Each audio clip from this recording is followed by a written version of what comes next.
There's a universe inside each of us. The InnerVerse podcast is your portal to that infinite realm of ideas. I'm Chance Garten, and I'll be your host as we serve up inspirational sound waves from the brightest minds with the highest vibes. And we keep searching for the empowering perspectives we need to create our greatest masterpiece of all, our lives.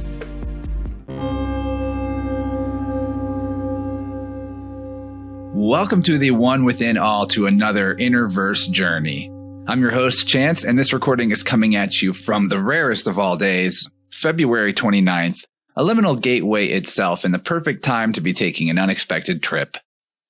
On the many paths we take in life, the question of destiny, fate, luck, and free will are ones that we have to wrestle with many times. And like all universal principles in our cosmos, the truth seems to be founded on paradox. The answers to our biggest questions only come after exploring the most perplexing perspectives and finding our inner light while in dark places. On the quest for the best reality we can imagine, we find that the innate desire to create what we're here to make is shrouded in mystery, and our purpose can seem unknowable until we discover it by travailing in the depths of circumstances we didn't want but feel powerless to change. Whether we assume the persona of the hero, the sage, the hermit, or the shadow, the archetypal blueprints for these ways of seeing ourselves are deep inside us, and the characterological roles we play are somehow innate to the human condition. Although the full spectrum of consciousness configurations are as eternal as spirit itself, we typically first experience our connection to archetypes by meeting them in the external world, via legends, myths, and stories that we hungrily consume in our never-ending exploration for higher meaning. As components of the infinite self, archetypes are expressed everywhere from the qualities of constellations in the sky to the occulted symbolic meanings inherent to the plants of the earth, and a comprehensive study of that spectrum of correlations would take many lifetimes and perhaps an infinity. Because the vastness of being that we all stride through is so much bigger than any one of us, yet is paradoxically contained in each of us, certain legends and myths become crucially important way-showers, bridging the distance between generations far apart in the stream of time. That's why I've had a serious bend towards folklore on the show lately, because I believe we can all benefit from studying any wisdom that's potent enough to persist past the veil of centuries.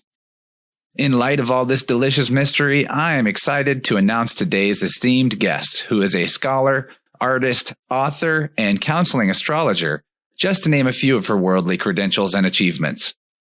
Her name is Becca Tarnas, and she's a PhD expert in philosophy and religion, an editor at Archetypes, the Journal of Archetypal Cosmology, and the author of the book we'll be focusing on today called Journey to the Imaginal Realm, a reader's guide to J.R.R. Tolkien's The Lord of the Rings. Yes, you heard me right. Today's show is going to be largely dedicated to what I consider to be one of the greatest works of imagination or fiction in known human history. And although I'm confident that many listeners out there are familiar with Tolkien's epic saga, there are probably few people today who can claim full knowledge of the enormous width and breadth of the mythology that he birthed. That being said, if you are familiar with the film adaptations, you'll definitely get the gist of the Jungian archetypal analysis we're about to get into here. But if you haven't also experienced the literary version, I encourage you to check it out sometime soon. There are many excellent audiobook versions you can find on YouTube to help you get through the story if reading isn't an option. But if you do decide to take an unexpected journey to Middle-earth, I recommend you pair it with Becca's book, Journey to the Imaginal Realm, to greatly enhance your understanding and enjoyment of this celebrated tale. Reading Becca's book felt like the deep-end Tolkien conversation I always wanted to have, but never could because nobody around me knew the lore or the archetypal symbolism well enough to satisfy my deep curiosity. And although Becca gets up to quite a lot of awesome stuff besides just analyzing Middle-earth, and we could be discussing it, doing an episode about Tolkien is a personal dream come true for me as a huge Lord of the Rings nerd. To kick us off, I'd like to share a short passage from Tolkien that helps us understand his ultimate philosophy about our universe in beautiful verse. Man, sub-creator, the refracted light, through whom is splintered from a single white, to many hues and endlessly combined, in living shapes that move from mind to mind. And I think that passage speaks for itself. and demonstrates that The Lord of the Rings is not just a story, it's a rite of passage. And since I've been so long in the wind hyping up this conversation that I've been just dying to have, we'd better get to it. Everyone make sure to check out the show notes for links to beccatarnas.com, Journey to the Imaginal Realm, find Becca's social media accounts, and of course, for the link to InnerVerse Plus on Patreon, where you can get the extended version of this and get the growing InnerVerse archive by subscribing. That's patreon.com/InnerVerse. If you have the time and inclination, I'd also love for you to go find Becca online and give her a shout to thank her for being with us today. And now I'd like to initiate this adventure and take a delightful departure to the magnificent realm of Middle-earth with the chief of Tolkien expertise and the awe-inspiring analyzer of archetypes, the one and only Becca Tarnas. Thanks for being here, Becca, and welcome to InnerVerse. Thank you so much. That was such a beautiful welcome, and I'm really happy to be here. I have craved these kinds of conversations for most of my life as well, and writing a PhD on Tolkien finally opens up the doorways to being able to have those conversations. Awesome. Yeah, that seems like a good way to do it. And you kind of started with what I wanted to begin on, which was more about who you are and your relationship to Tolkien's great works. Well, I was introduced to Tolkien when I was 9 years old. My class teacher in fourth grade read us The Hobbit. And it was a really profound experience for me. Just this sense of deep familiarity that I felt in hearing about Middle-earth, the descriptions of the places, the names. They were almost like drum beats, just calling forward this primal sense of familiarity. And I came home and told my mother about how excited I was about this story and the dwarves and the elves and Rivendell and the forests and Mirkwood and the dragon and all of this. And she's like, oh, well, wait till you read The Lord of the Rings. And I did wait a few years. I was, I think, probably advised by maybe my parents or my brother, my older brother, to, wait a few years. And then at 13, that was when I crossed that threshold. And it just, reading The Lord of the Rings completely swept me into the world of Middle-earth. And in some ways, I haven't come back out. In my late teens, I tried. I thought, it's time to set aside childish things. It's time to move away from fairy story. And that just felt like putting on a false persona. And thank goodness I found myself in a graduate school where I had a professor who was interested in the philosophy of imagination, the creative imagination. And he assigned Tolkien's great essay on fairy stories. And that set me on a path of realizing that, wow, I could focus on this in my graduate studies. And I could go into the question of what is the imagination? What is the nature of the human imagination? And is it more than what modernity calls, just made up, only imaginary? And sure enough, it is. So that was where that journey has taken me thus far. I think it's far from over. Man, that's amazing. And I think that we're going to definitely explore that big question of what is the imagination and where all this comes from as we kind of work our way through the books. I don't know if we'll actually work our way through all three books of the trilogy, just because there's so much in each one that you could practically dedicate an episode to each. But in the Fellowship of the Ring, which we'll start on, there's tons of symbolism to get into, possibly some of it accidental, but I don't know if anything's accidental with Tolkien. And the first thing that really stuck out to me in probably chapter 1 of the Fellowship of the Ring was the use of prominent numbers, like 111, Bilbo's 111th birthday, Frodo's coming of age at the same time at age 33, and the combining of those numbers for 144. And there's more use of number throughout all the books. In many different instances, certain numbers are seemingly sacred or important.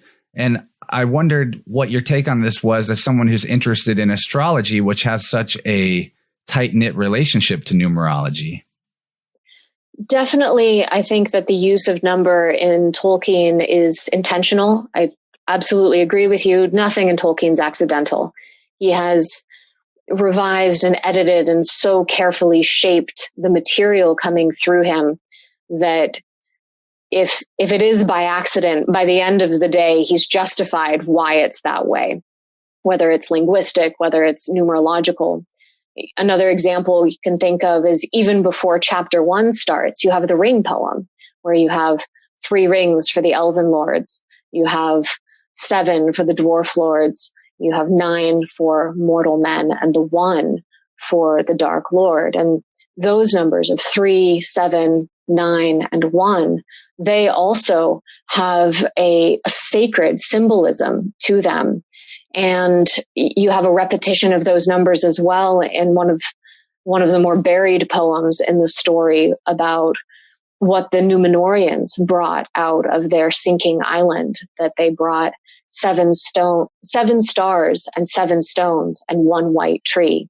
And there's 3 ships for 3 people. So there's 9 ships leaving. So you have that same repetition of numbers, the 7 stars, 7 stones, the 1 white tree, the 9 ships.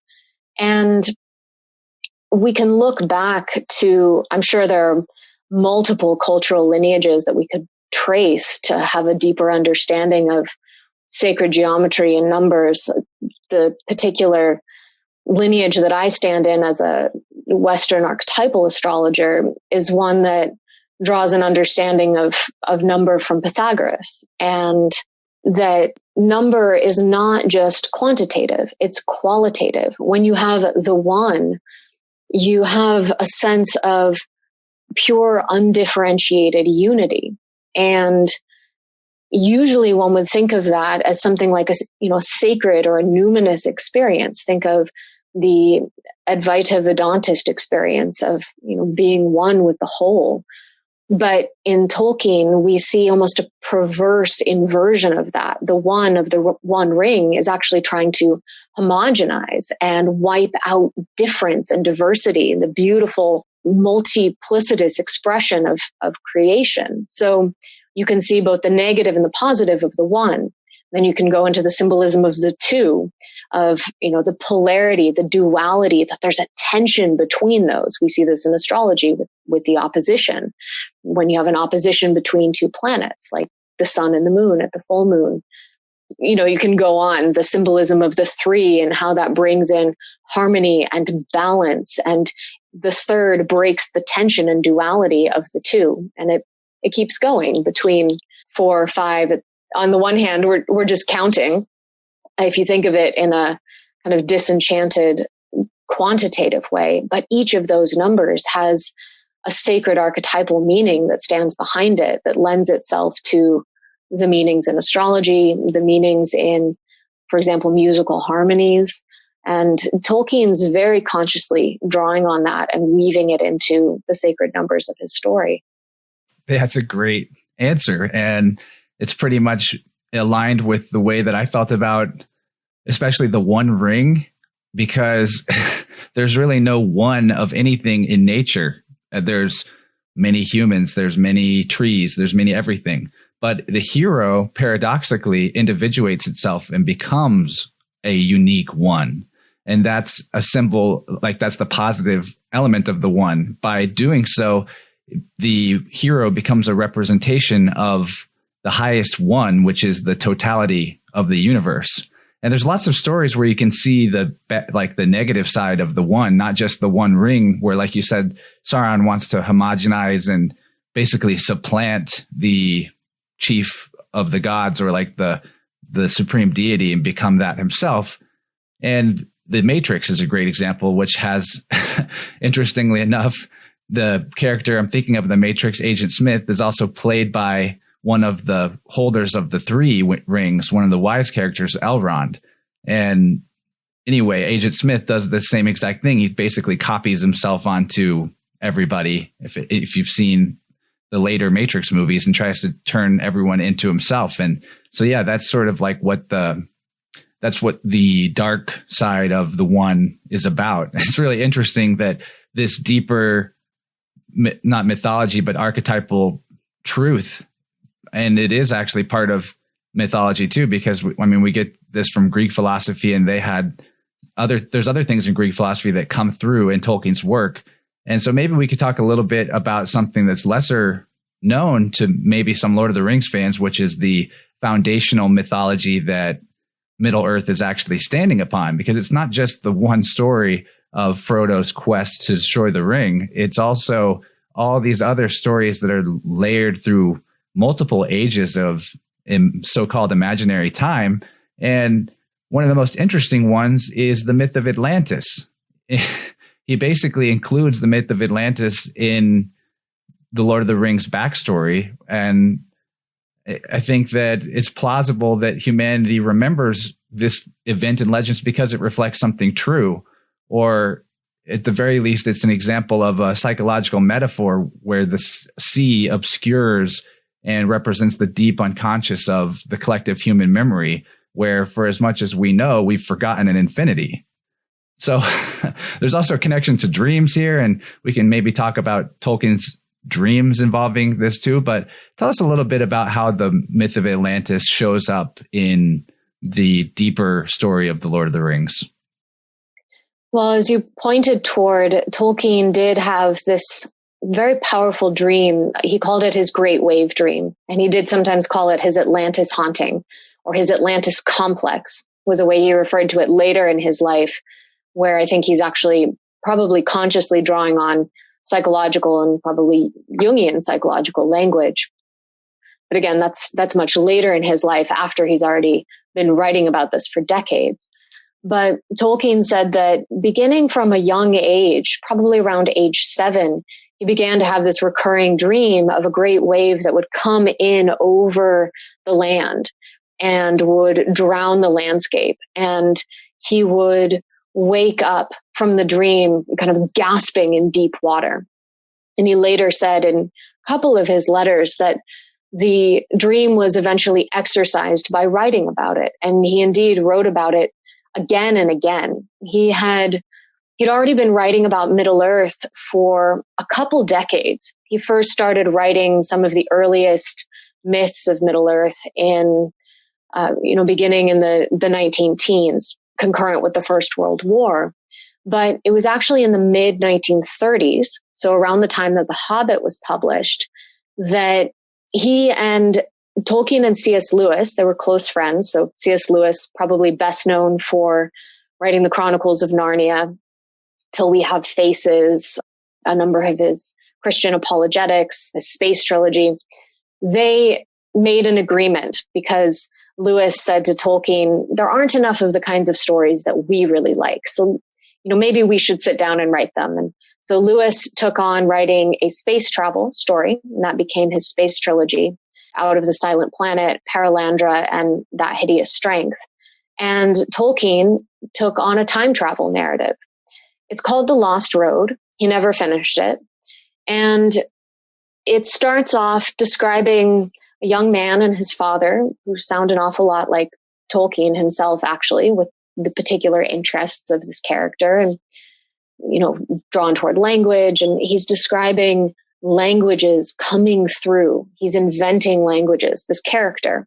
But a lot of the things that this character is describing sound an awful lot of what we know about Tolkien's early experiences with writing languages, inventing them, different Elvish languages. So he seems to be tucking into this story, The Lost Road, maybe some hints toward what his own experience was with language.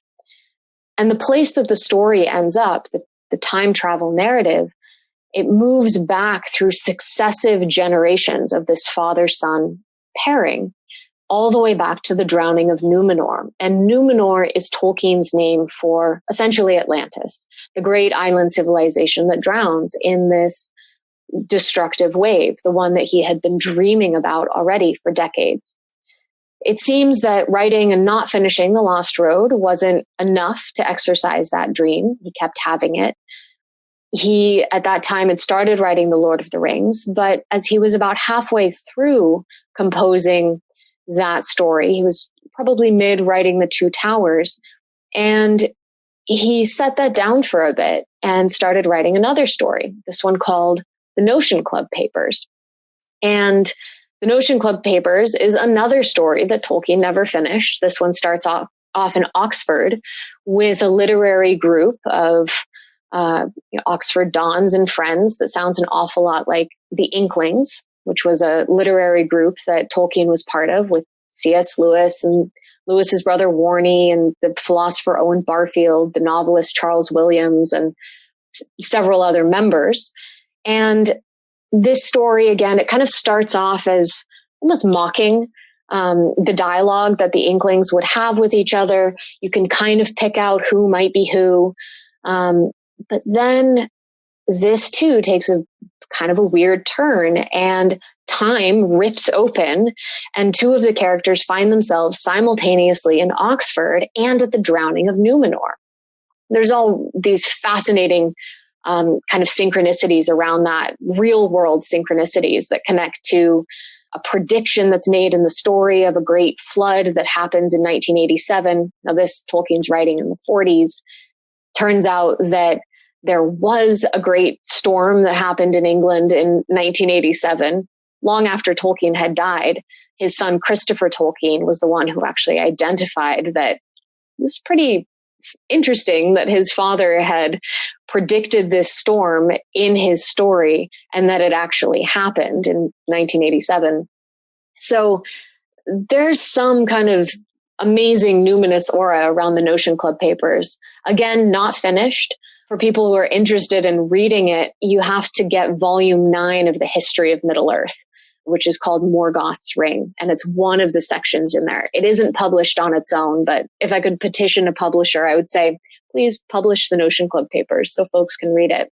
So this is my roundabout way of saying that Tolkien kept writing about the drowning of Numenor, which was his Atlantis story. And eventually what happened was he did weave it into the telling of the Lord of the Rings. And it's mentioned by Faramir, it's alluded to by other characters, and that it's in some ways a trauma that stands behind the people of Gondor and Aragorn's people, for example. That is his lineage, that it was their civilization that was on this island that was drowned. And there's a whole backstory of why it was that the people of Numenor rose up against the powers of the world, the gods, because they wanted immortality. So it's a story of hubris, pride, and then the fall, which seems to be very much connected to the stories around Atlantis that we get through other streams.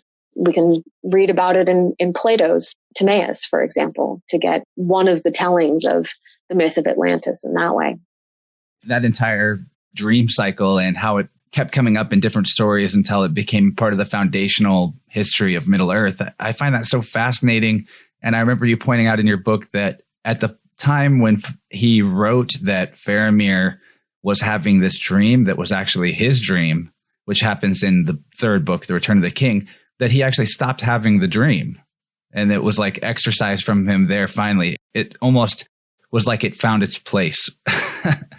It does seem that Faramir was the true dreamer of that dream or something like that. Tolkien did find out later that his own son, Michael, one of his 4 children, inherited the dream. And he had this intuition that he could never test, but he talked about it a few times, that maybe he inherited the dream from his own parents.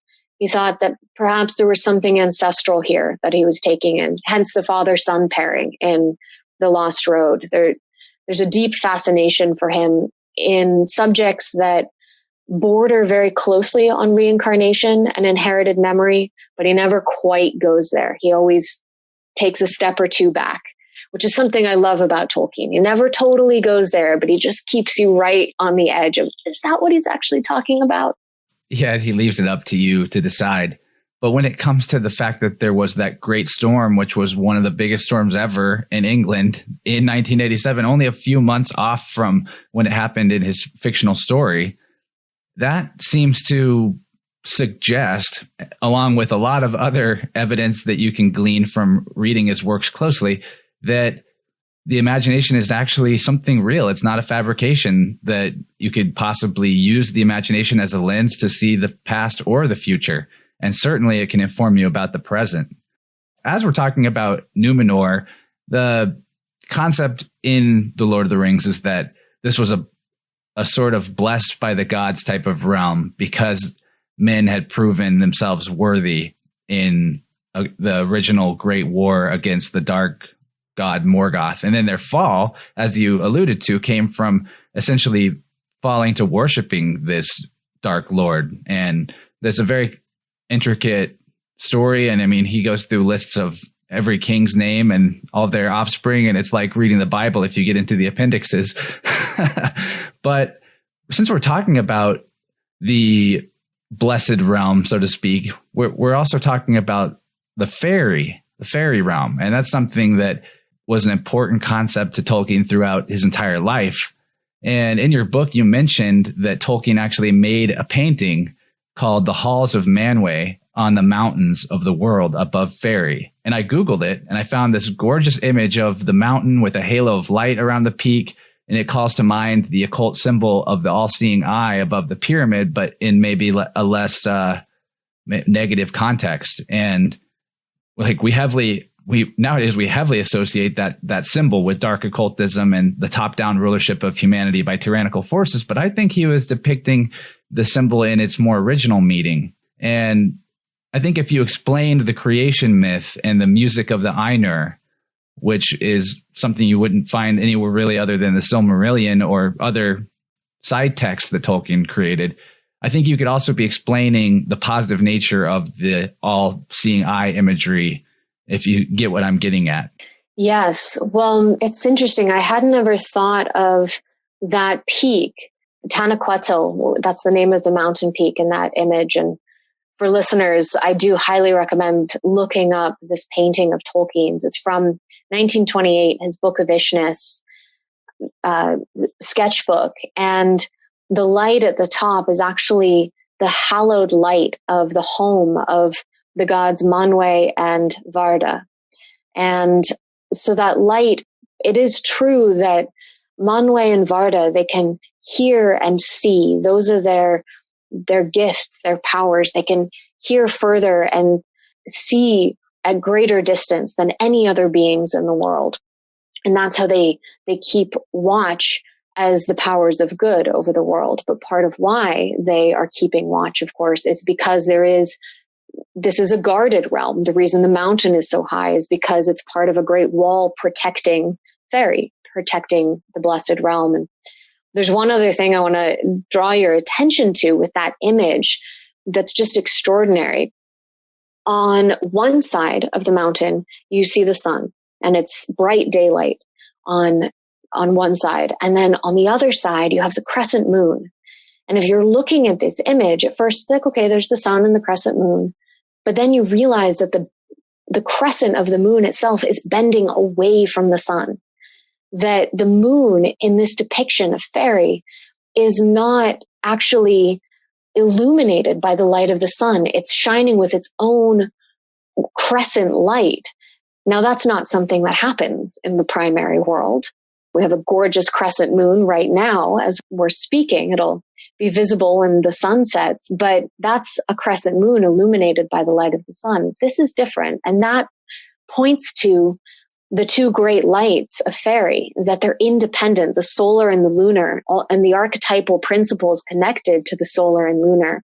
They each have their own equal power in the realm of Fairy. So that's something that Tolkien painted in this image without any explanation, not discussing it, and yet you can see it right there. Oh, this is an other world. And that higher realm is situated in the liminal space between the lunar and solar. It is a balance of the two, which I think is a clue as to how we access this higher realm of the imaginal, which is through acts of balancing our own left and right sides and coming into a place of stillness where we can actually kind of hear that quiet voice within. Definitely. Well, to unpack the creation myth that you brought up, the Ainulin Dale. Yeah, I love this. This is the beginning of the world, the cosmogony that Tolkien wrote. And he first wrote this in 1919. And it's amazing to think about the inspired moment when someone sits down to write a creation myth. And he wasn't the only person who was writing a cosmogony around that time. Carl Jung was writing his own, The Seven Sermons to the Dead, just 3 years earlier in 1916. So there's something coming through here. Also very incredible script right there. Definitely. And there are a lot of parallels between the two creation myths. It's really quite extraordinary. Were they in touch with each other? Not at all. Amazing. To take a little tangent, this is what I wrote my dissertation on, was these parallels between Jung's Red Book, which he created during that time, starting in 1913, and Tolkien's Red Book of Westmarch, which the first stories he started writing around that time. 1911 was when he started doing the first drawings in the Book of Ishness. And all these many, many parallels between the two Red Books that unfolded. They did not know each other at all. They never met. Later in Tolkien's life, so probably by the 40s, 50s, he certainly would have known of Jung just because Jung's ideas were quite popular in the intellectual circles that Tolkien was in. We do know that he jotted his name down in some notes for his essay on fairy stories, although he never included anything about Jung in any of his writings. So we know there's some familiarity, but that's not in 1919 when he's writing these things that are in extraordinary parallel to Jung. And that in itself is really those parallels between their works and the number of synchronicities that cannot be explained by external influence. That's really what opened up the idea for me that the imagination is actually something that gives us access to a real place, the imaginal realm, that is not physical.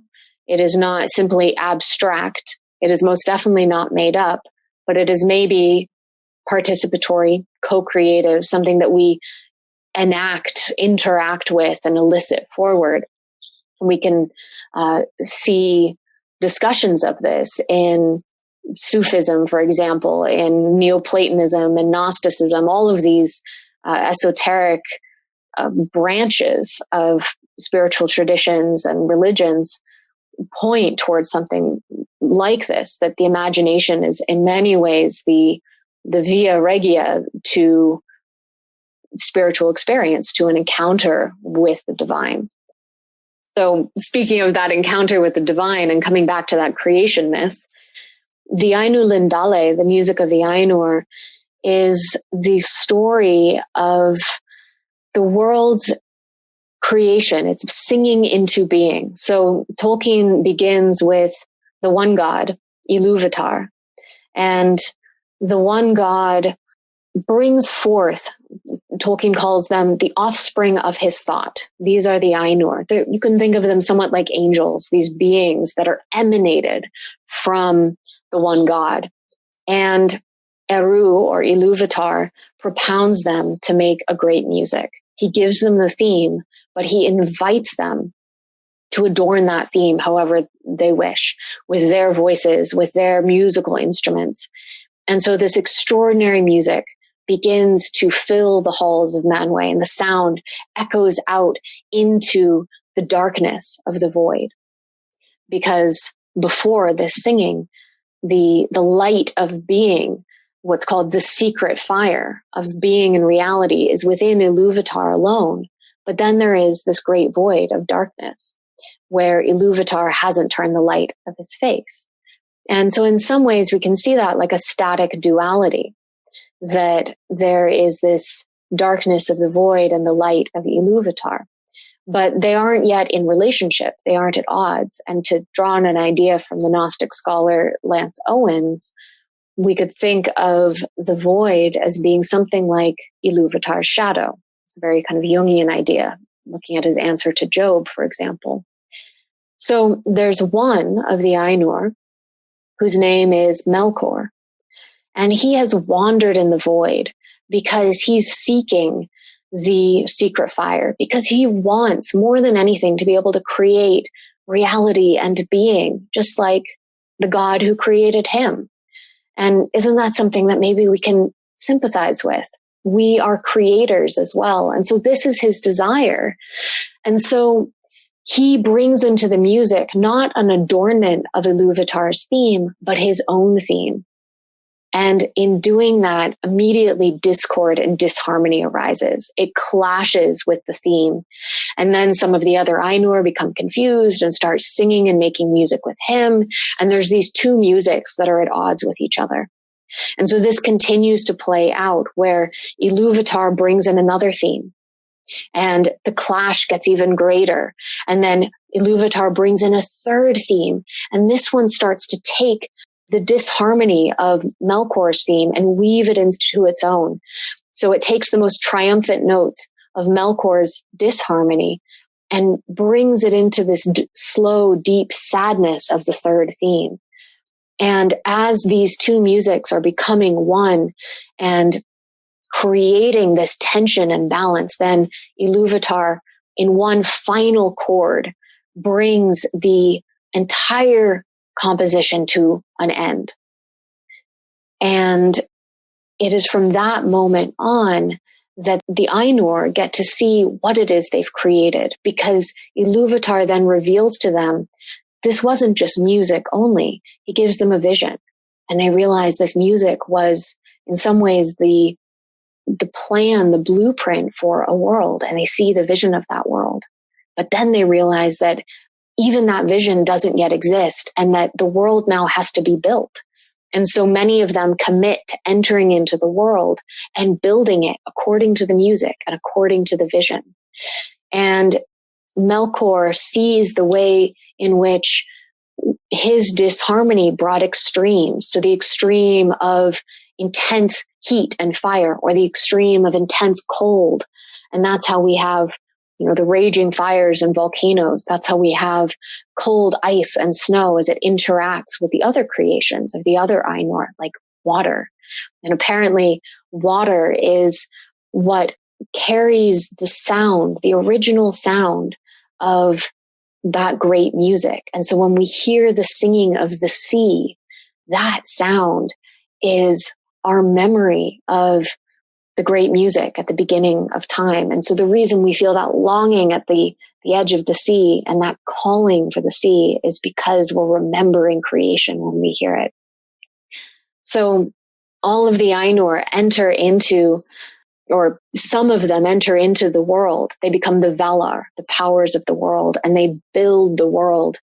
And Melkor there's one very key piece here before they go into the world, where Melkor is spoken to by Iluvatar, and Iluvatar says that the disharmony that you have brought in actually has its uttermost source in me. No matter how much anyone tries to deviate from me, bringing in your own creation, ultimately it redounds to my glory and makes the creation all the more wonderful, all the more beautiful. So basically, Iluvatar is taking responsibility for this disharmony and saying that the suffering of the world is actually creating a greater sense of beauty and wonder than if there was no suffering in the world. Extraordinary statement. But what Melkor feels in that moment, because he tried to independently create and failed, and that really this is just part of the larger plan of Iluvatar, is he feels secret shame. You can think of this a little like the parent shaming the child for trying to be like them. And from that secret shame comes a secret anger. And that's what turns Melkor onto the path of becoming eventually the Dark Lord, who gets renamed Morgoth, who is simply the foresire in some ways of Sauron, who is the form of evil we meet in The Lord of the Rings. So I find that lineage to be interesting because in some ways Tolkien does point toward, and I think really held the belief that evil was a reality. It was as much a reality as good. It wasn't a privatio boni, an absence of the good. But on the other hand, when you look at that key part of the creation myth, the source of that is really shame and anger. And how much can we trace in our own world suffering to a sense of disconnection or being shamed, maybe in our own childhood, maybe in some earlier part of our ancestral trauma. So there's something really profound there that I think is extremely important to look at, the role of shame in evil acts and how that ripples through the ages. Wow. There's so much to digest with that cosmogony. And it's probably, to me, like more beautiful and succinct than any origin myth I've heard from around the world, although it echoes a lot of them. I think that's part of what makes Tolkien so valuable, is that he was putting that in a language that is most accessible to us in modern times and in our language of English, actually. And speaking of awareness, I kind of think that the secret fire that you alluded to, that was the source or the manifestation of Iluvatar's power, is actually awareness itself, because the void or the shadow was simply the parts of existence that he had not yet turned his face towards, which is another way of saying placing attention towards. And I think that also contains a seed of a great wisdom for us in our individual lives, which is that the only thing that makes the shadow or the darkness frightening or threatening is that we don't know what it is. And whenever we can place our attention on it with honesty, we can see where it lives in us, which also makes it disarms it in a way. And I also think that to add to your analysis of shame being sort of at the root of evil, you could also maybe connect it to the impatience of an immature child that wants to drive their dad's truck, even though they're 6 years old. I myself did that one time when I was like 4 or 5. I put a vehicle in neutral and backed out of a driveway, and luckily didn't really hit anything. But that's a destructive thing if you're playing with powers that you don't yet understand, or just don't have the capacity to work with. And in a strange way, Melkor actually does get his wish to be a creator of sorts. But what we find with evil all throughout the Lord of the Rings and in many great stories is that it actually ends up not being able to create so much as only twist and change or pervert that which is already created. Evil tends to be more of a scavenger than a source. And that's something to keep in mind for ourselves too, as artists who must scavenge things from other sources to put them together in new synthesis, but to realize that the imagination is something more than just picking up pieces that you find in the world and trying to cobble them together. And that's sort of the hallmark of any demiurge type character, is that he's riveting things together and trying to hold it all in place, even though it's not meant to be in a sense. But man, there's so many places we could go from here. I think that maybe we're not even talking about the Fellowship of the Ring as much as I want. Not that we're doing anything wrong. This is all perfect, but there's just like an entire trilogy of books that we could go through part by part and really pick through. But I do want to mention something that you brought in your book that I thought was a really, really useful concept, which is the similarity between the poet Samuel Coleridge and Tolkien, the concept of the primary and secondary imagination. I think if you could help us understand this concept and help flesh out the perspective that imagination isn't a way of thinking, but that thinking is actually a form of imagination, and so are all other forms of mental processes, from reason to emotion to perception.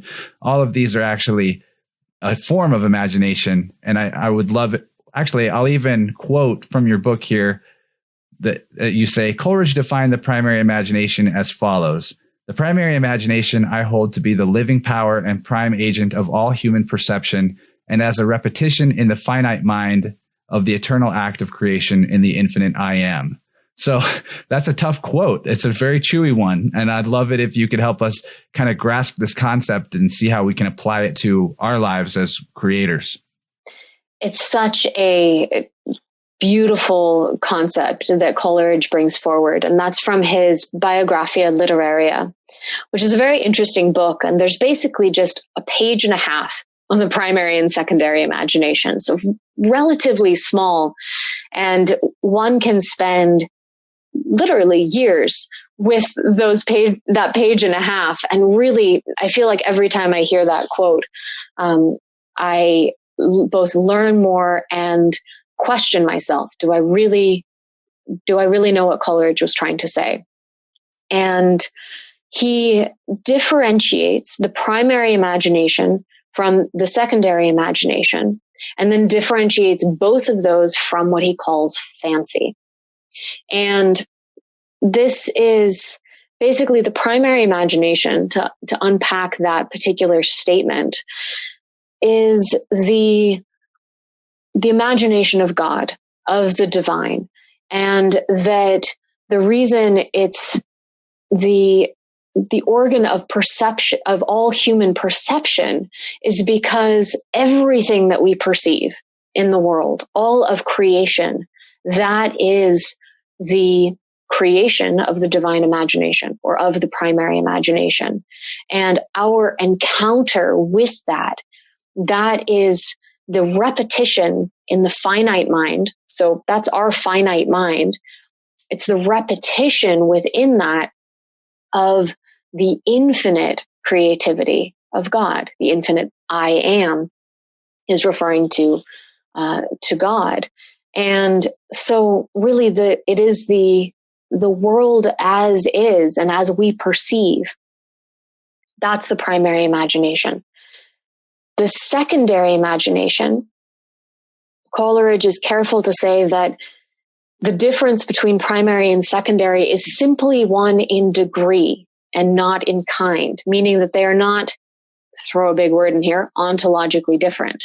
They are not different in their essence, but rather the secondary imagination is a lesser degree. So you can think of the primary imagination as God's imagination. You can think of the secondary imagination as the human being's imagination. It takes the primary and it reshapes it. It pieces it together in new ways to bring forward new creative form. And so really what happens when a human artist, author, etc., engages in a creative act, it's actually not just the human being as a creator, but actually the primary imagination of God coming through us, coming through our own creative expression. Now, he differentiates both of those from what he calls fancy. Fancy, I think maybe the best way to describe it is fancy is what we consider as being simply made up. You know, when you're just kind of making something up. You're telling a white lie or a fib, or you're kind of making up a story that you don't have the sense that this is coming through you in an artistic, creative sense. You're simply putting the pieces together, but it hasn't been given the breath of life. That's the difference between fancy, in Coleridge's terminology, and the primary and secondary imagination. Now, Tolkien uses these ideas in his essay on fairy stories. Wonderful essay. I highly recommend reading the whole thing. But if you really want to get into his philosophy of imagination, it's in the section titled Fantasy. And he never names Coleridge here, but he is definitely pointing towards these same ideas. But he makes it confusing because as a philologist, he disagrees with how Coleridge used terms. He kind of wanted to redeem the word fancy because it's a degraded form of the word fantasy. Tolkien really wanted to redeem the word fantasy because that was one of the primary terms that it meant a great deal to him. So he articulated something that conceptually is about the same as what Coleridge is saying, but it just uses a bunch of different words. So it makes it a little confusing in terms of terminology, but we're getting at the same point. And I actually think that Tolkien's way of describing this is a little bit more accessible than Coleridge. The way Tolkien speaks of it is this theory of subcreation. And you can tell right in that title, subcreation, that this is really connected to what we were talking about, what you were bringing up before too, of when we are creating something, it kind of needs that secret fire, that spark of life and being and reality that's granted to it by something beyond us as human creators. So for Tolkien, subcreation comes in two parts. The first part, he calls imagination with a capital I. This is the image-making faculty. So this is where the images simply arise from. You can basically equate that with Coleridge's primary imagination. So the images arise within us. I think most people have access to this kind of experience. Daydream, reverie, dream itself, although we're in a very passive position there. But images simply come to human beings. Where do they come from? So they arise through us, and then there's step two. And this is the really important part for Tolkien, because this is what he calls the sub-creative art. It's taking that primary image and it's shaping it. So in the same way that you're going to sculpt clay, or you're going to take paint and make it into a painting, you take the primary images and you craft them with words, with paint, with sculpting tools, whatever your artist's modality is, and that becomes the sub-creative art. So imagination plus art, the result is a sub-creation. And if there's a particular quality of wonder and strangeness to it, well, that brings in another layer that Tolkien calls fantasy. Now, Tolkien has about somewhere between 5,000 and 10,000 different definitions of fantasy. So it's a little bit challenging to pin him down on that one. But essentially, fantasy is both that quality of strangeness and wonder in the sub-creative art, and it's also the sub-creative art itself. That's why the genre of fantasy literature is called that, because the result is a fantasy. But we have to remember, a fantasy for Tolkien isn't something that's made up. It's something that has organically emerged through one and actually been discovered and then shaped and honed by the artist into something that can then be experienced by someone else. And so when we sit down and we open The Lord of the Rings and start reading, we are entering into the art that Tolkien has so carefully shaped and crafted and edited and chosen every single word so carefully. And we are passing into an experience of primary images that arose through him. So we too can enter into that world as he did. And it's that combination that I think really creates that sense when you experience some kind of artwork, whether a story or a painting or a film or a poem, where some part of your soul says, this is true. And you can't necessarily rationally pin down why, but you know this is true. And I think that is connecting to that primary imagination as Coleridge described it. And that's what we intuitively feel in response to it, is that sense that there is truth here. Right. That actually, you kind of answered what my next question was going to be, which was about another word that Tolkien likes to bandy about, which is enchantment, which I take to mean, at least in his context, is that feeling of being absorbed in this reverie or in this fantasy to the point where both the author and readers can have a palpable yet mutually sensible access to fairy dramas and other worlds and realms that feel real. I think that's the biggest mystery that we can kind of talk about, but just like I guess God or this, the totality and the infinite, we can't exactly fully peg down what it is that allows for this enchantment element to take place. Because I think anyone that's a voracious reader will have to agree that some stories just don't measure up the way other stories do. And why one person's a more suitable conduit for enchantment than another, I couldn't exactly say. But I do find it interesting that Tolkien basically considered literature to be the best medium for creation, because in a very fractal sense, he became the god of an entire world of his own imagining. And it really makes one think about the whole logos concept and the genesis of the world being spoken, or in his context, sung into existence. I don't know if I have a question in all that, but maybe you can give a little bit more of a take on what leads to the enchantment as opposed to just reading some words. Well, and there is something that I would want to say about Tolkien in relation to his stories and the world of Middle-earth. And I doubt he would have seen himself as a god in relation to that world. No. I actually wonder if he might have seen himself more as a witness and as a keeper of records. And that's very much how he positions himself in terms of how all the stories are transmitted. He describes himself at the beginning and the end of The Lord of the Rings as simply the translator of this work.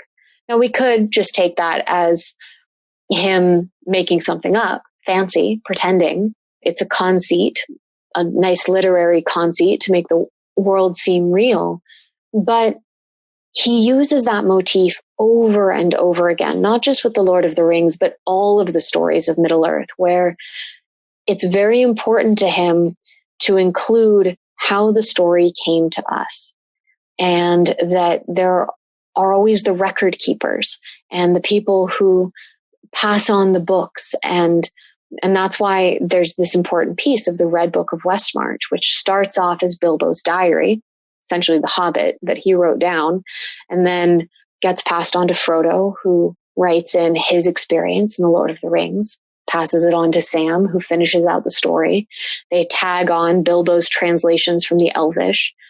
So yes, that may be just a literary conceit, but I do think that Tolkien didn't feel like he had the control of a god in relation to this creation, but rather he was coming in at that second stage as the artist, as the historian, as the linguist, and getting it all down. And that if we're needing to look to a god who is part of this, we actually need to look at Tolkien's own belief in God. He was a devout Catholic, and that his relationship to the divine was intimately connected to his relationship to creativity.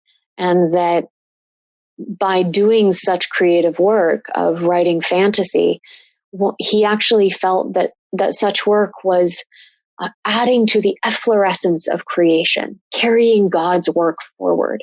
That's an extraordinary belief. So that's why I feel like in some ways he wouldn't have seen himself as the god of Middle-earth. And he even said in one place that the god of men and the god of elves is the same god. And he's pointing to the same God that he himself holds belief in, and I think had spiritual experiences in relation to as well. Man, that's such a good answer. It really made some stuff click for me too, because just coincidentally, I worded that statement that he was like sort of a god of Middle Earth by creating it. But you're right. He does constantly refer to the fact that he was just witnessing it. He was just along for the ride. It was what you could call a flow state, and that he didn't even know how things were going to wind up turning out at Mount Doom until Frodo and Sam and Gollum got there. So maybe what you just described actually can tell us more about Melkor's folly, the original dark god, and that what he thought he was doing, what he thought imitating Iluvatar meant was to be the micromanaging creator of every little thing. Whereas what Iluvatar was really doing was just turning his gaze upon the void and looking upon the shadow and transforming it through the light of sight and through the light of imagination and perception.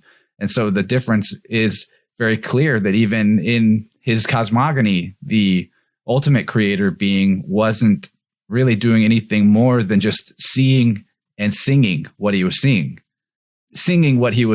And that's what Tolkien basically does with how he extracts the story of the Lord of the Rings from the imaginal realm. That's quite an interesting connection there, that he was recalling it as if from within rather than meticulously articulating it. And he put and as you talked about with subcreation involving the artist, he did polish it with his artistry and with his philology, and to an amazing degree. But in a sense, what it all contained and what it all meant was already there, and he was just exploring it. I think that's an amazing connection there.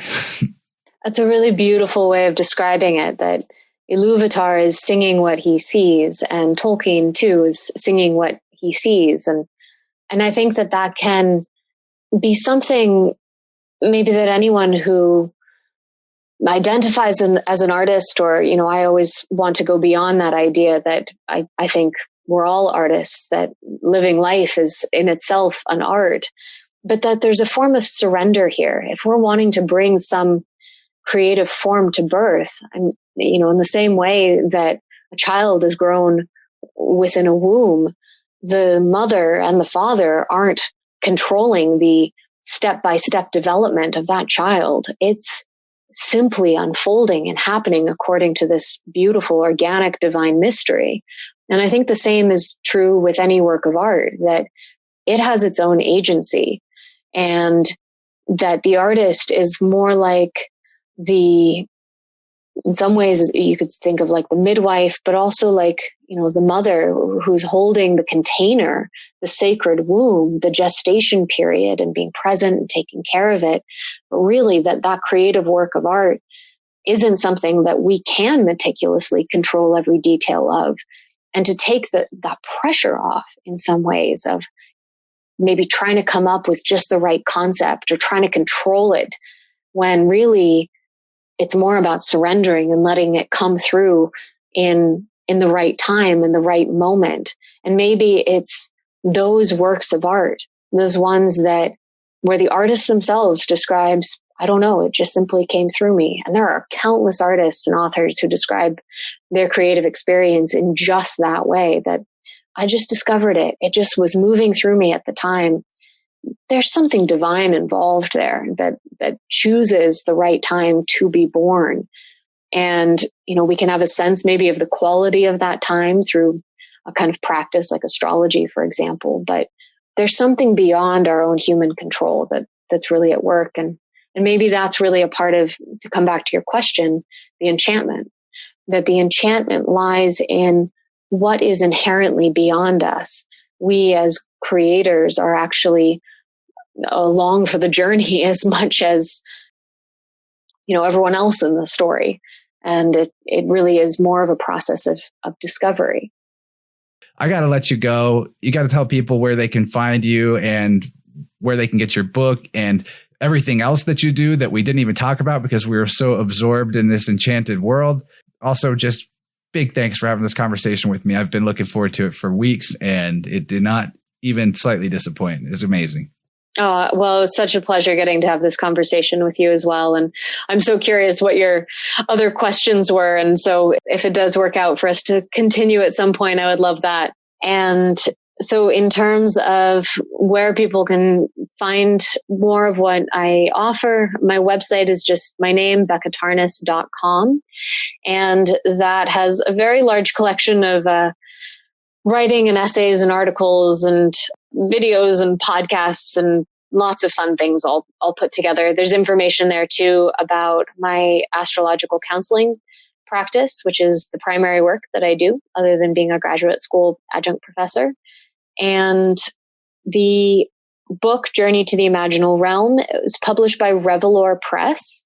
And there's a link there on my website as well under publications, but you could also probably just find it by going to a search engine, looking up Revelor Press and Journey to the Imaginal Realm, and you will find it. I think any Lord of the Rings fan would absolutely love the book. And because you're already doing quite a bit of work to read the Lord of the Rings, not that it's like work that's not fun or displeasurable, one thing that's a positive about the book is it's very concise. I like that about it. It doesn't feel like you're having to slog through a lot to get the gems out of your book. It's perfectly well balanced between concise and detailed, and leaves plenty of room for the reader to make more connections on their own in their mind between things that you don't necessarily talk about in the book. And just all around awesome stuff. And this has been a great time. And everybody go find Becca online, get a copy of this book if you're a Lord of the Rings nerd, which you must be if you stayed with us this long. And thanks for being here with us. Thank you as well.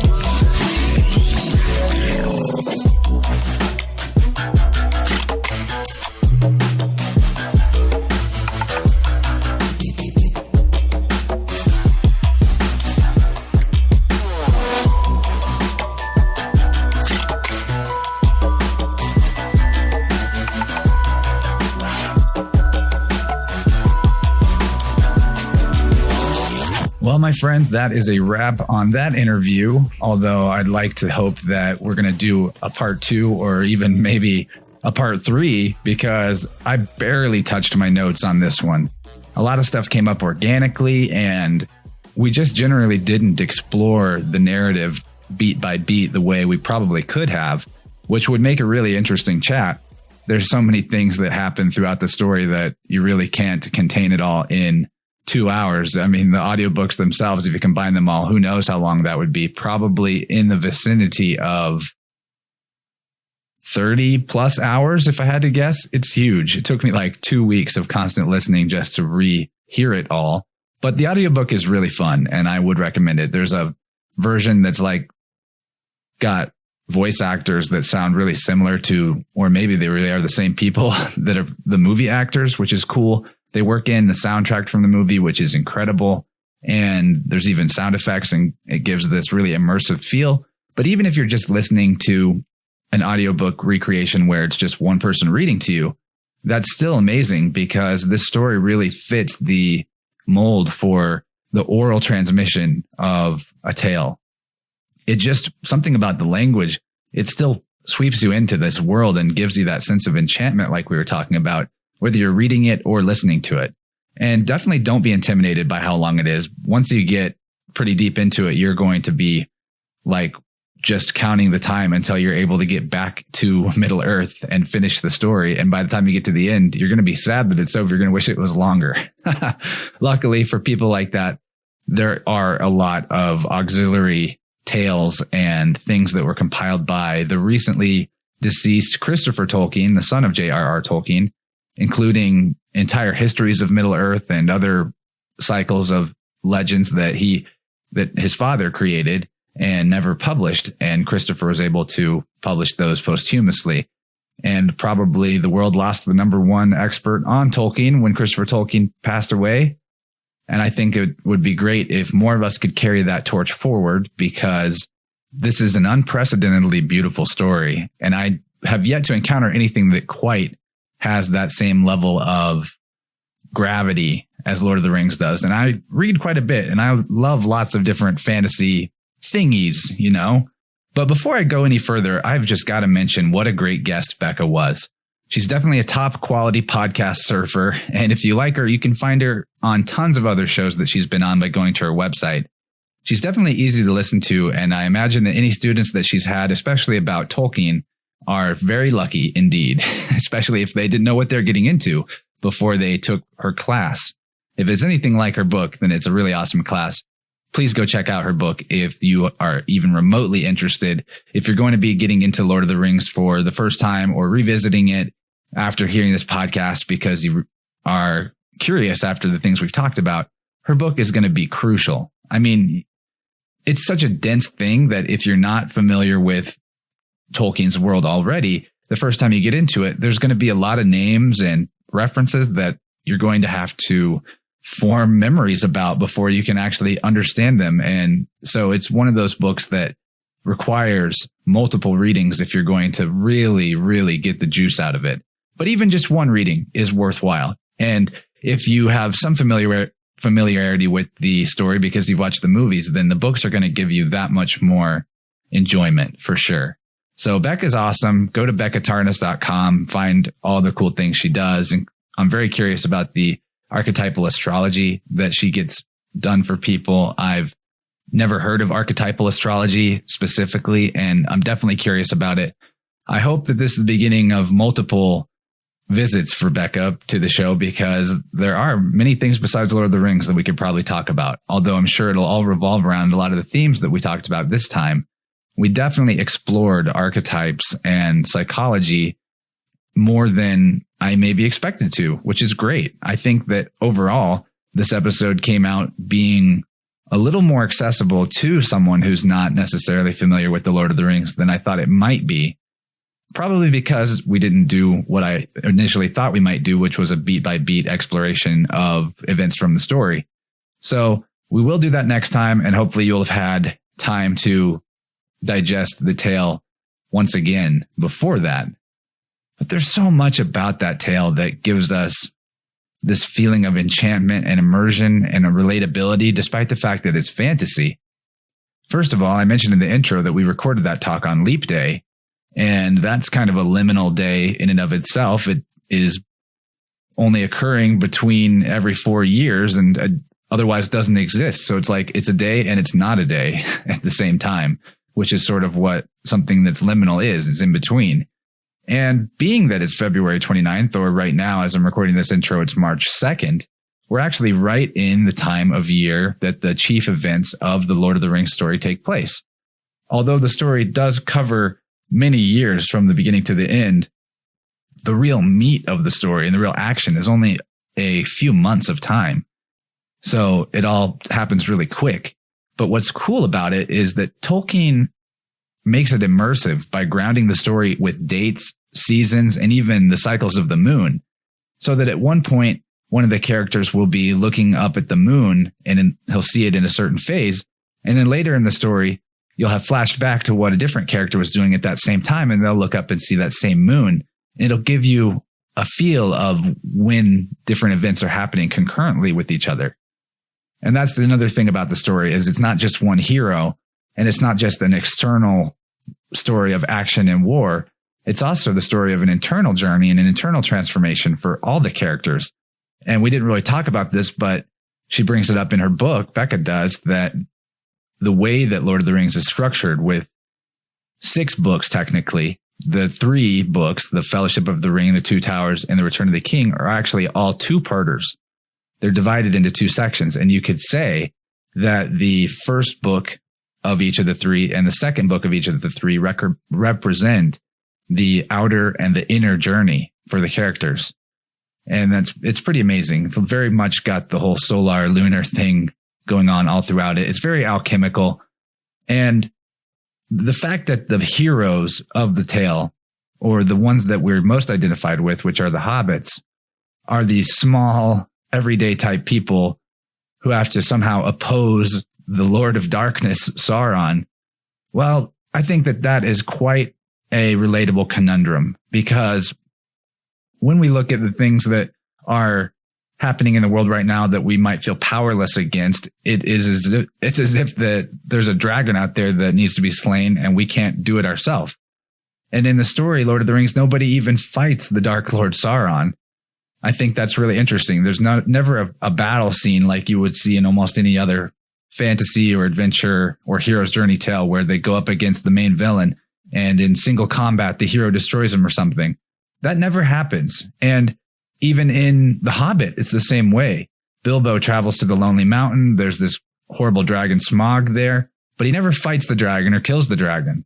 And in both cases, the Hobbit and the Lord of the Rings, the heroes, Bilbo and Frodo, are actually only able to destroy or defeat evil. They don't even destroy the evil itself. They're only able to defeat evil by remaining uncorruptible by the evil. And what that takes the form of is in the fact that they retain their decency. They retain the things about them, the little things that are what make them good people, I guess. When they return to the Shire, they go right back into the etiquette and the culture and doing the small daily things, taking care of the garden that they need to do to keep a good life going. And so this is something the podcaster Gordon White, I've heard him talk about. He has a show called Rune Soup, and there's probably at least one Lord of the Rings episode on his podcast if you find that interesting. Gordon talks about how the acts of compassion of Bilbo and Frodo in not slaying Gollum are the thing that is the ultimate downfall of the Dark Lord. That and the fact that neither Bilbo or Frodo, or Sam for that matter, because Sam takes the ring for a time, are able to be corrupted by the ring because they don't desire power. And so in a way, the evil, which is Sauron, he destroys himself by putting his power into the ring. He destroys himself by trying to create this thing that will give him ultimate power over others. And the fact that he can't conceive of anyone being able to give up that power or destroy that power because he's so obsessed with it is what ends up spelling his doom. So all throughout The Lord of the Rings, there's this really awesome theme of evil destroying itself. And I think that that's definitely a really important thing to keep in mind, that like, it's not up to us to slay the dragon or defeat the Dark Lord. It's up to us to maintain the small acts of goodness and kindness and decency that we're capable of doing, because those small things are what create the big picture. And that's where our real power is at, not in power over other people. It's self-mastery. I've said it a million times, but freedom is self-mastery. And I guess I should probably, because I'm already like 10 minutes into this outro, I should tell you about the plus extension, because we're just talking about the stuff in the first hour so far. And there's so much more that we talked about in the second hour. So I'll remind you can get access to InnerVerse Plus and get the 2-hour version of these podcasts by going to patreon.com/InnerVerse. Subscribe to the Plus option for $5 a month, and you can get your own exclusive RSS feed to plug into your favorite podcast player and listen to all the episodes that you want, and get the full 2-hour extension, where, of course, things are always juicier in the second hour because we're much more warmed up to one another. And this was no exception. I thought the second hour was incredible. This time in the second hour with Becca, we talked about the etymological roots of the word invention. We talked about discovering one's sense of awe and wonder, the alchemical as above, so below mysteries of stars, water, and language, and the story of Eärendil the Mariner, the first and most prevalent character in Tolkien's saga, who is in the background throughout the entire story, but probably not noticeable to a person on their first read. We talked about Frodo's Starglass and the Venusian archetypal symbolism in the story, a Jungian perspective on the archetype of the syzygy, which represents uniting solar and lunar qualities to individuate ourselves as the higher self. We talked about understanding the difference between gender and polarity and seeking the balance between, Mordor and Saruman as symbols of the consequence of industrialization and scientific reductionism. Talked about the tree people known as Ents, many people's favorite characters from the books, I'm sure, and Tolkien's perspective on nature as a conscious entity. We talked about solving our problematic effects on the environment with personal responsibility and community. Tom Bombadil was another topic that came up. He's a character that is the very most anomalous one in all of the Lord of the Rings, and he probably or possibly represents the self-realized individual in relation to nature. And we discussed the curious incident in the Barrow Downs and consciousness time travel, and that awesome moment where the Lady Éowyn shanks the Witch King of the Nazgul. I am no man. Really awesome moment. And of course, there's a lot more than that we talked about. I mean, that seems like a lot, but that wasn't even all of it. I have to stop somewhere. I can't recreate the entire Plus extension in a summary, but it was jam-packed. It was jam-packed. Becca's an awesome guest. One thing I will make more note of, though, that did come up in the Plus extension, but I want to talk about it a little more now because I had another idea about it as I was going through editing, was how Tolkien doesn't explicitly state one way or another what something means necessarily in the story. And in this context, I'm talking about reincarnation. The incident in the Barrow Downs that we talk about in the Plus extension, to summarize, was a time when the hobbits are traveling through the old forest. They get trapped by this evil white creature. It's kind of like a zombie Draugr, evil undead warrior thing. They get trapped in its Barrow Down. And the hobbit Merry, after being rescued by Tom Bombadil from the Barrow Down, he has this strange moment where he seems to be reliving the life of a man from the ancient past whose sword and maybe armor was contained in that Barrow Down. So what was going on there? We wondered if Tolkien was maybe inferring that Merry was somehow reincarnated from this character, but it didn't really make sense because they didn't have a lineage with one another, being that this was a man and Merry's a hobbit. But one thing that came to mind was a different take on reincarnation that I've entertained a lot in the past, and I think it's probably a likely answer to reincarnation, which is that since all living beings carry the spark of the divine, or in Tolkien's universe, the spark of Iluvatar, then in a way, everyone has lived every life already, because that spark, being an image of the totality of the creator, would contain every story and every song and everything that had ever or would ever be, in a way. And so the incident where Mary in the Barrow Downs has this moment of recalling this past existence, it could support that. And there's other moments in the story as well, such as Gandalf's resurrection and the statement, "I've been sent back." He basically dies and comes back. And who sent him back? I don't know if it was the Valar. They don't seem to have that power. They don't seem to do that with other beings. And maybe Gandalf, as like the real representative of the fool going on the fool's journey through the archetypes, he has this rebirth moment as he moves from the outer strength to the inner strength in a way. But that's just a theory. But other evidence for that theory that maybe in Tolkien's universe, the reincarnation works in that everybody is basically Iluvatar experiencing itself as a character. These characters have prophetic dreams. Multiple prophetic dreams happen in the story. Some are very important to the story, and they're not really detailed in the movies at all.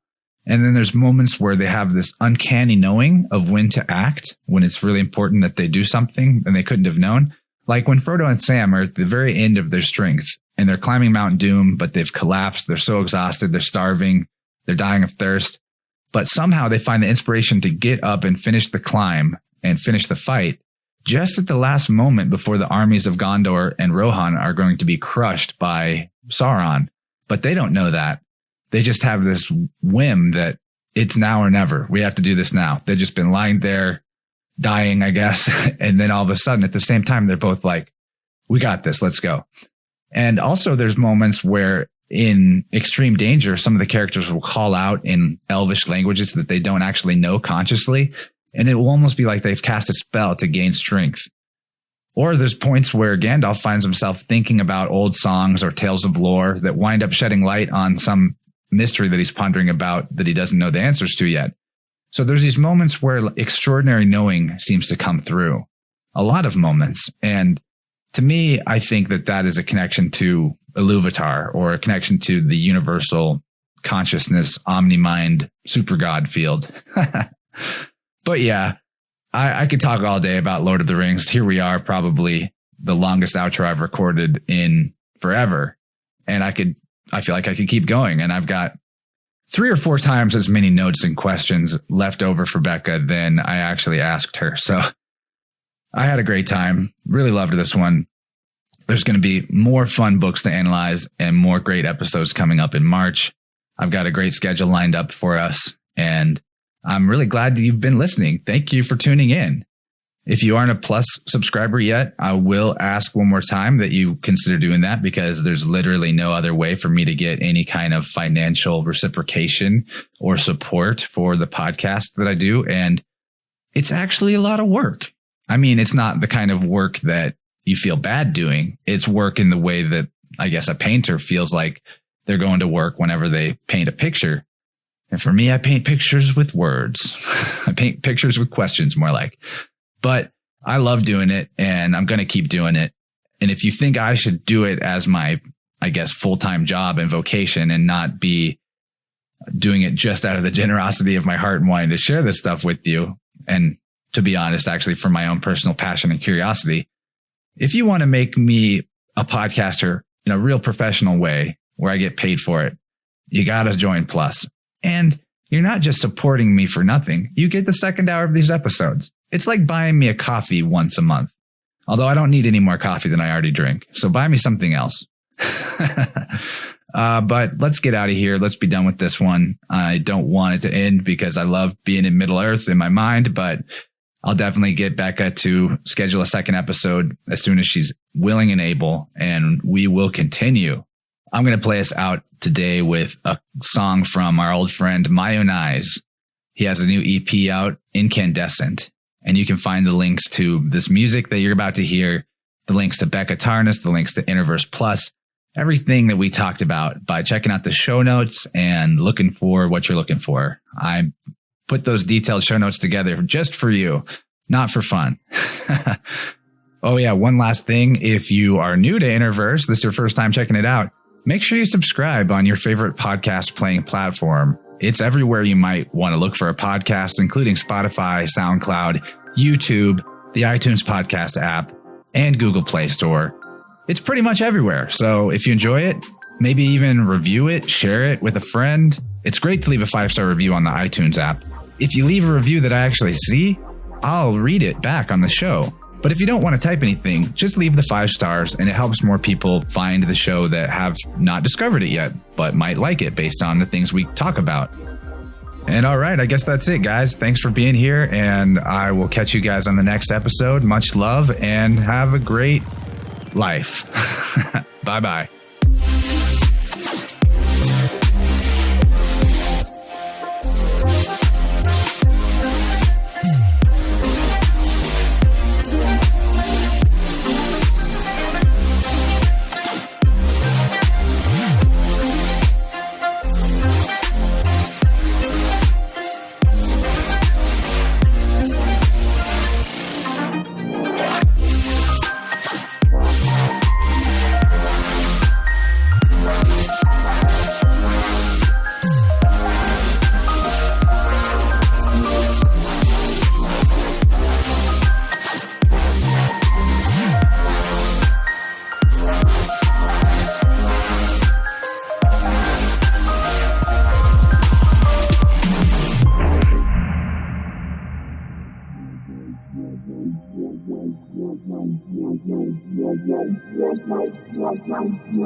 Yeah.